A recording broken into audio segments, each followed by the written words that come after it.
Bismillahirrahmanirrahim. Assalamualaikum warahmatullahi wabarakatuh. Selamat datang di channel Rafinzi, channel yang membahas soal-soal matematika. Khususnya pada saat ini kita fokus di soal TIU, SKD, CPNS. Semoga ini bisa membantu teman-teman semuanya dalam mempersiapkan ujian tes SKD yang akan berlangsung sebentar lagi. Gitu.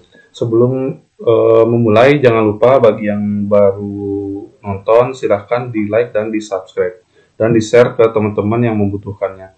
Bagi teman-teman yang sudah subscribe, saya ucapkan terima kasih banyak. Itu sangat berarti bagi saya, itu sangat memberikan saya semangat untuk membuat konten-konten tentang pembahasan soal-soal SKD TIU, SKD CPNS 2021 ini. Nah, pada kesempatan kali ini kita akan fokus di bagian penalaran analitis. Penalaran analitis ini merupakan soal-soal yang membutuhkan analisa teman-teman sehingga teman-teman bisa menentukan mana jawaban yang tepat dari narasi yang diberikan di soal. Soalnya biasanya lumayan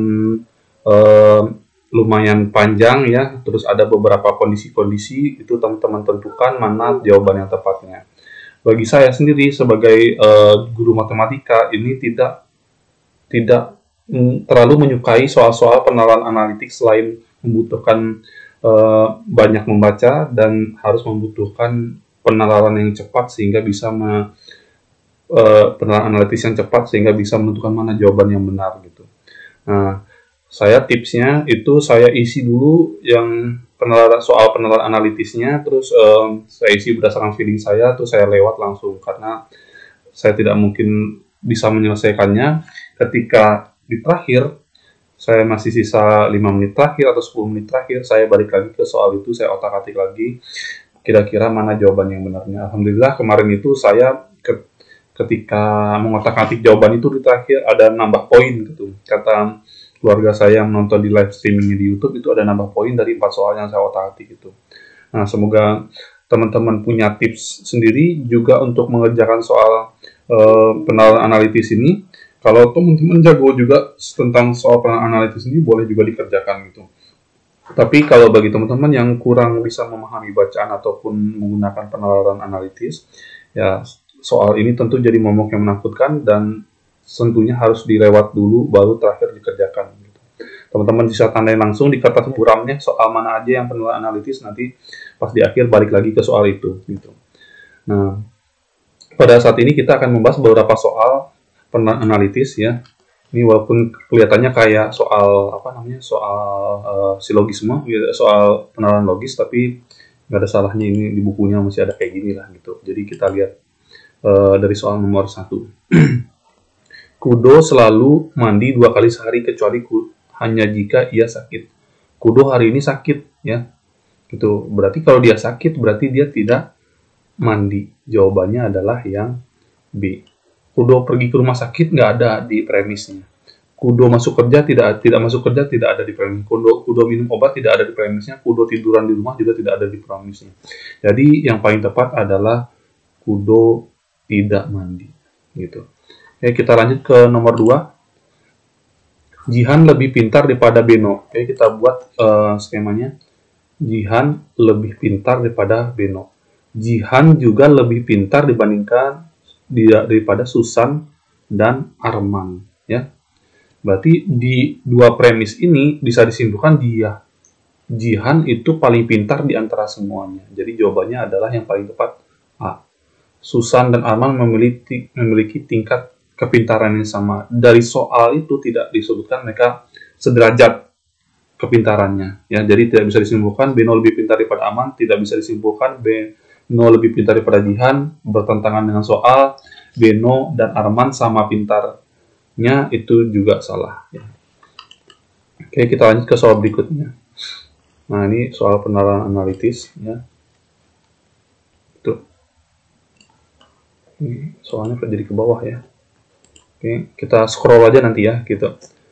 Suatu proyek pembangunan terdiri atas beberapa jenis proyek kecil, yaitu proyek J, K, L, M, N, O. Ada 6 proyek ya. Proyek kecil ini berkaitan satu sama lainnya sehingga tiap-tiap jenis pekerjaan diatur sebagai berikut. proyek K tidak boleh dikerjakan bersamaan dengan proyek N. Ya, kita tandai di sini. Tidak boleh dikerjakan K dan M barengan. Ya, J boleh dikerjakan bersama dengan N. Ya, J boleh dikerjakan bersama N. K hanya boleh dikerjakan bersama L. Nah, ini hanya boleh, ini berarti nggak boleh sama yang lain gitu. Terus N dikerjakan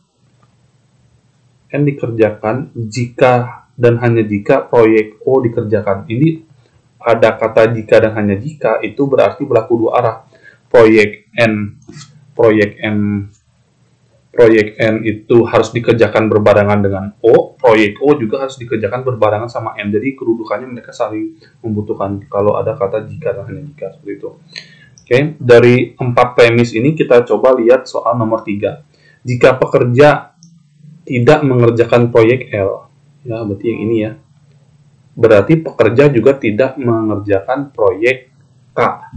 Gitu, ya. Udah kelihatan dari kalimat yang ketiga, gitu. K hanya boleh dikerjakan bersama dengan L gitu. Berarti kalau tidak ngerjainnya L berarti tidak mengerjakan yang K juga. Nah, itu. Ini kita scroll ke bawah ya. Semoga teman-teman ingat, nanti saya bolak-baliklah ke sini gitu. Jika pekerja sudah mengerjakan proyek N, maka ya proyek N hanya dikerjakan jika dan hanya jika proyek O itu dikerjakan ya. Berarti pekerja juga mengerjakan proyek O, ya udah kelihatan dari kalimatnya. Jadi jawabannya adalah yang A. Terus nomor 2-nya mana? Oh, nomor 2 tadi udah ya. Ini Oke, nomor 5. Jika minggu kedua pekerja wajib mengerjakan proyek O, ya, minggu kedua wajib mengerjakan proyek O. Nah ini ya. Proyek O. Berarti otomatis di minggu kedua itu dia juga harus mengerjakan proyek N. Pekerja juga harus mengerjakan proyek N. Ini yang paling tepat, ya. Yang D. Sedangkan ini pekerja tidak boleh mengerjakan proyek K. Gitu. Ini nggak bisa disimpulkan, tidak boleh mengerjakan, mungkin di minggu pertama dia sudah mengerjakan proyek L gitu. Jadi tidak bisa disimpulkan pekerja tidak boleh juga mengerjakan proyek K gitu. Karena siapa tahu sebelumnya sudah mengerjakan, jadi tidak bisa disimpulkan ini gitu. Karena dia tidak boleh mengerjakan proyek L, tidak bisa disimpulkan tidak boleh mengerjakan proyek K. Tapi yang udah jelas di sini minggu kedua wajib mengerjakan proyek O. Berarti secara otomatis si pekerja harus mengerjakan proyek N juga gitu. Jadi jawabannya adalah yang D ya. Ini berdasarkan premis yang nomor 4 ini. Jadi jawabannya adalah yang D ya. Kalau ada yang ralat atau sanggahan menurut teman-teman silahkan komen di bawah. Semua penyanyi dangdut pandai bergoyang. Penyanyi yang bernama Maya tidak dapat bergoyang di atas panggung gitu. Ya, tidak dapat bergoyang di atas panggung berarti kemungkinan Maya bukan penyanyi dangdut. Ya, Maya tidak pandai bergoyang belum tentu. Maya penyanyi rock belum tentu. Tidak ada di sini ya kalimatnya. Maya bukan penyanyi dangdut, mungkin ini yang paling tepat. Maya tidak pandai bernyanyi dangdut, ini belum tentu ya. Maya penyanyi amatiran juga belum tentu. Jadi yang paling tepat adalah yang C. Maya bukan penyanyi dangdut. Betul. Kita lanjut soal berikutnya, nomor 7 dan nomor 11.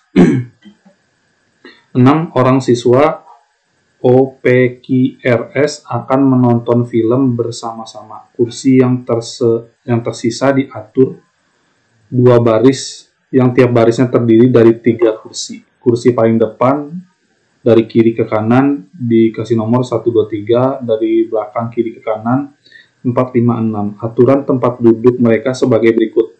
P tidak mau duduk di sebelah S. Ya, ini kita garis bawahi. Si P tidak mau duduk di sebelah S. O ingin duduk di C2. Nah, ini berarti udah pasti di sini ya, nggak bisa diganggu gugat lagi. Q tidak boleh bersebelahan dengan O. Ya, ini tidak boleh bersebelahan, gitu kan? Kita garis bawahi. R tidak mau duduk di depan ataupun di belakang S, ya. Berarti ini nggak boleh bersebelahan, berarti ya, Q dan O tidak satu baris ya. Q dan O tidak satu baris. Yang ini, kan? Yang ini berarti formasinya tidak boleh RS, ya kan? RS atau SR, nggak boleh seperti itu. Oke, kita simpan ini itunya, premisnya.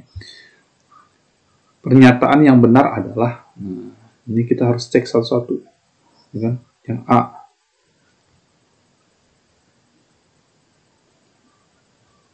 Oke, berhasilnya nggak harus kayak gini lah ya, lama-lama nih.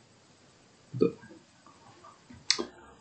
1, 2, 3, 4, 5, 6. Ini udah jelas O ya, karena O di kursi kedua, R di kursi nomor 3, R. Ya, R. S di kursi nomor 6. Ya.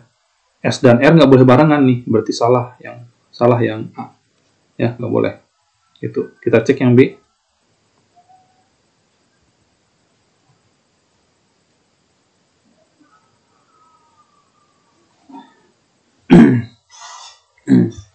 O udah jelas di kursi nomor 2. Kita nggak usah kasih nomor. P duduk di kursi nomor 4, P. S duduk di kursi nomor 5. Ya. P tidak mau duduk di sebelah S nih berdasarkan premis 1, ini nggak boleh terjadi nih, ya. Gitu. Berarti B juga kurang tepat. Kita coba yang C.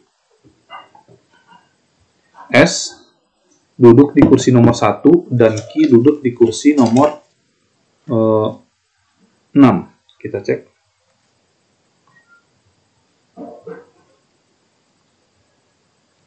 O,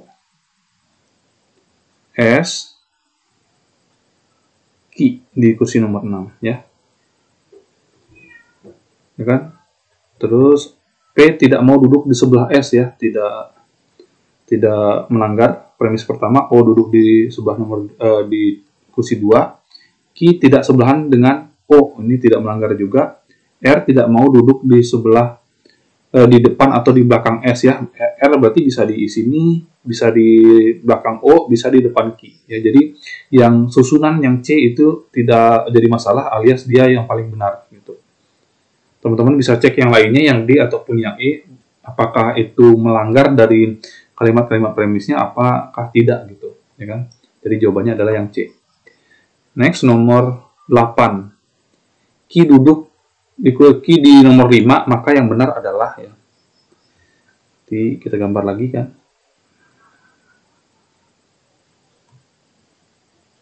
Oh, di sini tadi ya.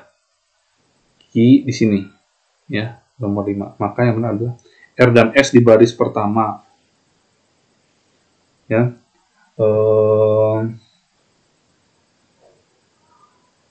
Ada kalimatnya kan tadi, ya kan?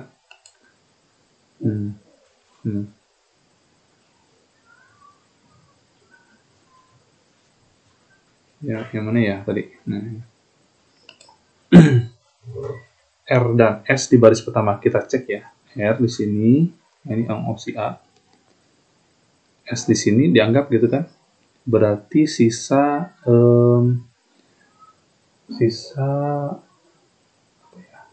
P dan T ya, P dan T. Kalau P di sini tidak jadi masalah ya. P di sini tidak jadi masalah, ya kan? T di sini juga tidak jadi masalah karena T itu tidak ada dalam premisnya, jadi tidak jadi masalah. P itu premisnya hanya tidak mau duduk di sebelah S gitu, ya, si P. P bukan di sebelah S kan? Kalaupun P di sebelah T sini hanya depan belakangan, tapi nggak sebelah-sebelahan gitu. Jadi yang A ini yang paling benar. Teman-teman bisa cek misalkan yang B, kalau tidak percaya gitu ya. Kita bikin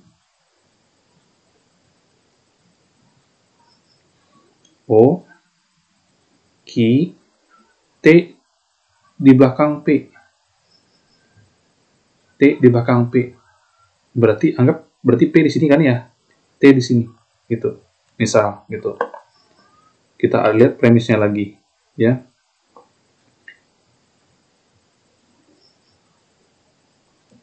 Berarti karena P sama T di sebelah sini, sisanya adalah, ya benar, R dan S. R dan S ini nggak boleh depan belakang tadi, berdasarkan premis ya. Berarti yang B salah gitu. Teman-teman bisa cek semuanya, yang C kayak gimana, yang D kayak gimana, yang E kayak gimana. Ya. Yang tidak jadi masalah ini yang RS baris pertama. Ya. Tidak melanggar semua premis gitu. Tinggal posisi P dan T-nya yang belum terisi. Gitu. Semoga teman-teman mengerti. Kita lanjut soal yang berikutnya. Nomor 9. Jika Q di kursi nomor 4, ya, kita gambar. T di sebelahnya, maka yang salah adalah, oh ini ada yang ralat nih. Yang ralat tadi yang mana ya? Oh, yang ralat nomor 10. Nomor 10 ini nanti diralat soalnya. Ini yang salah. Oke, kita lihat yang salah adalah, nah kita lihat yang opsi A.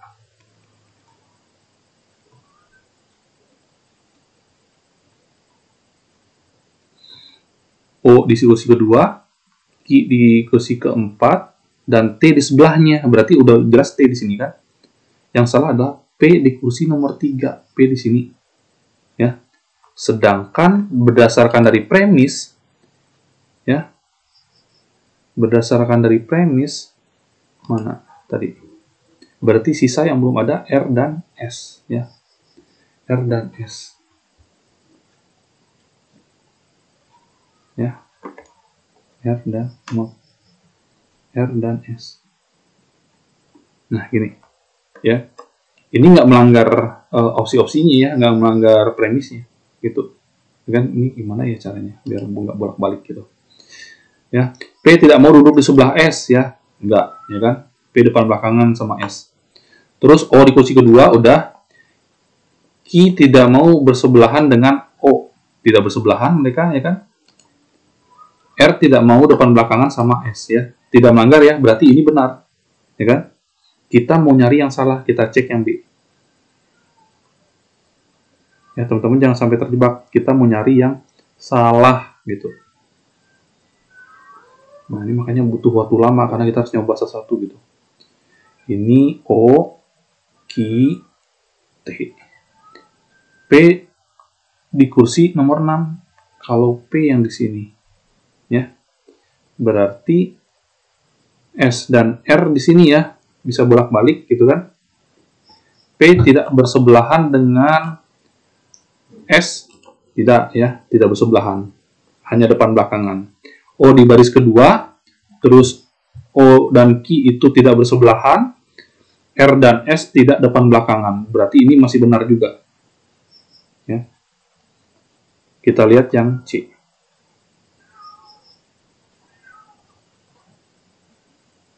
Gitu. Berarti ini O, Q, T, P di depan Q. Ini P di sini. Ya. Dimintanya di C itu P di depan Q. Berarti RS di sini. RS itu nggak boleh depan belakangan. Berarti ini yang salah nih. Ya. RS nggak boleh depan belakangan. Gitu. Jadi jawaban yang salah adalah yang 9C. Ini semoga teman-teman paham ya. Kalau ada yang sanggahan silahkan komen di bawah. Oke, kita coba yang nomor 10. Jika R dan T di baris pertama, maka yang benarnya diganti yang salah ya. Diralat yang salah. Kita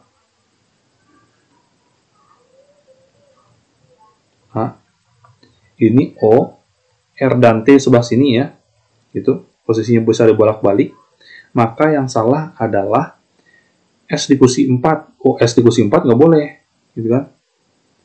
S di kursi 4 nggak boleh, karena maaf,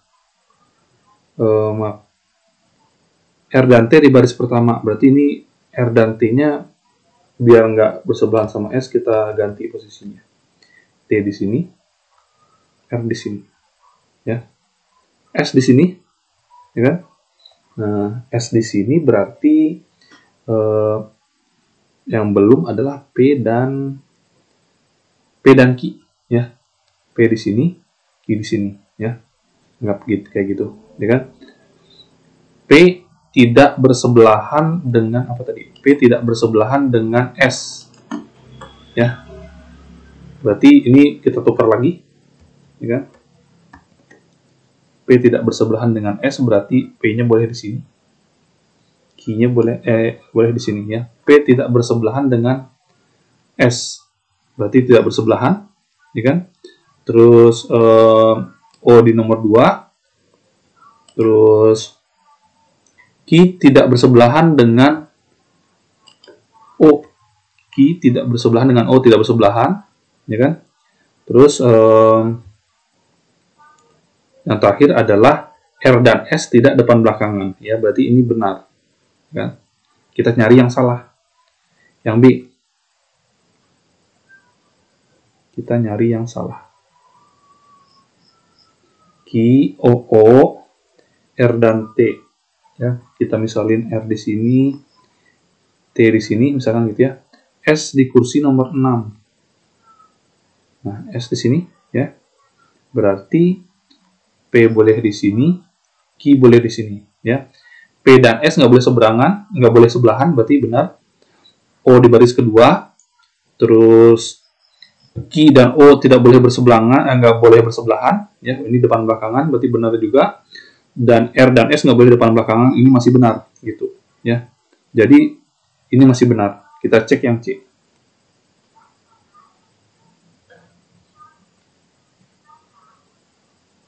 Ya maaf ya tulisannya acak-acakan ya, semoga teman-teman bisa memahami intinya gitu. Ini O, ini R, ini T, ya kan?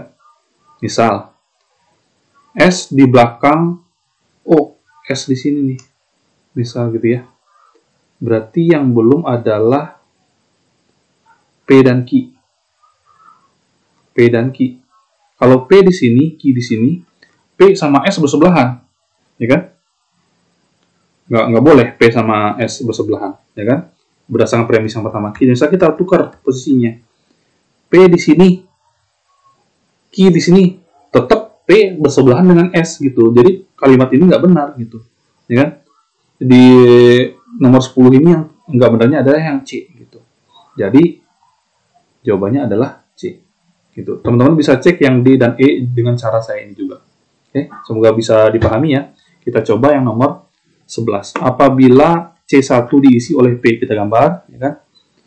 Opsi A. Kita gambar.